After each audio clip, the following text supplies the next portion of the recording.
Et bonjour à tous. Et je vous retrouve pour faire une petite vidéo rapide car je voulais aborder un sujet qui a été abordé par quelqu'un qui a commenté ma dernière vidéo, celle que j'ai postée il y a 2 jours. Un spectateur fidèle d'ailleurs qui me demandait ce que je pensais du sel qui est dans un range et qui semble ne pas bouger depuis pas mal de temps. Est-ce que j'avais un avis là-dessus? Alors, je vais répondre, j'ai d'ailleurs fait une réponse écrite en dessous de son message directement sur ma chaîne YouTube. Donc ma réponse elle est assez simple, hein, c'est que je pense que il faut rappeler en fait quels sont les fondamentaux du sell token.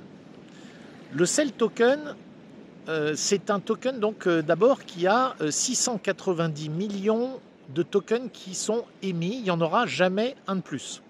Donc ça, il faut que ce soit bien clair. Dans ces 690 millions, il y en a à peu près la moitié. Alors, je dis bien à peu près parce qu'aujourd'hui, bon, je ne suis plus tout à fait certain du nombre exact qui est en circulation et du nombre exact qui est encore dans les coffres de Celsius. Mais en gros, on doit se situer aux alentours de moitié-moitié. L'incertitude vient du fait que dans les derniers mois, je pense qu'il y a eu quand même quelques sels qui ont été sortis des coffres de Celsius. Mais Alex n'a pas réellement mentionné cela, ou alors j'ai tout simplement manqué la news.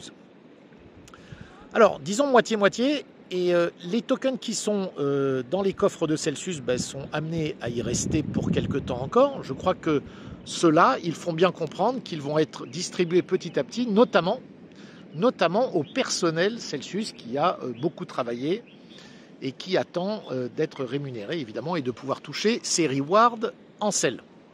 Alors pour le reste, ceux qui sont en circulation, il faut bien comprendre que chaque lundi, enfin chaque vendredi, pour distribuer les rewards en sel qui sont distribués par Celsius tous les lundis, eh bien chaque vendredi, Celsius va sur les marchés pour acheter les sels nécessaires à la distribution de tous ceux qui touchent des rewards en sel pour leur rémunérer donc de leurs intérêts.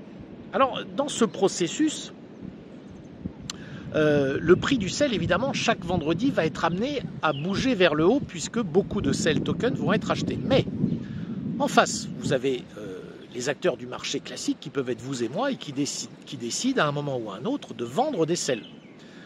Alors si la pression acheteuse est forte le vendredi, évidemment, cela pourrait amener le sel à bouger très fort vers le haut. En revanche, si à ce même moment, vous avez des vendeurs de sel qui deviennent assez nombreux, vous allez vous retrouver avec un sel qui pourrait baisser.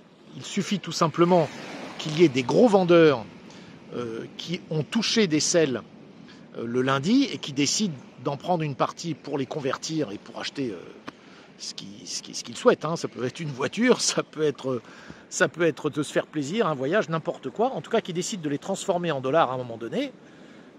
Évidemment, ça fait une pression vendeuse. Alors tout ça est un jeu de subtil équilibre, hein, qui est le jeu classique des marchés, l'offre et la demande. Donc, si on voit le sel depuis 2 mois et demi, 3 mois rester dans un range, eh bien c'est tout simplement que tous ces jeux sont en train de s'équilibrer.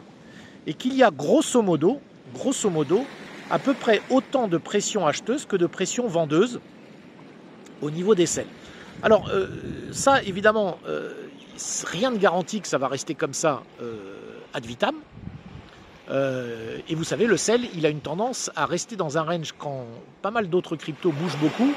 Et puis tout à coup, lui, il peut se mettre à bouger très fort parce qu'il suffit que les chiffres et les métriques de Celsius soient très très bons à un moment donné. Par exemple, rappelez-vous ce qui s'est passé l'année dernière où on a vu le sel vraiment passer très rapidement de 3 à 6. Je crois que c'était aux alentours clairement de l'année dernière.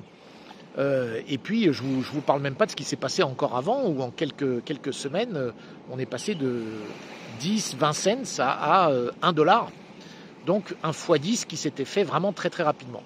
Donc, il suffit qu'à un moment donné, si vous voulez, il y ait tout simplement une pression très acheteuse sur le sel, et le nombre de sels qui sont en circulation disponibles sur les plateformes, ce nombre-là, lui, il ne peut pas beaucoup varier, si vous voulez. Celsius ne va pas sortir de ses coffres énormément de sel pour les balancer sur le marché. Ils ont à ce niveau-là une politique, celle-là par contre qui a été réaffirmée par Alex plusieurs fois, ils ne le font pas. Ce n'est pas du tout comme d'autres projets qui, eux, s'amusent.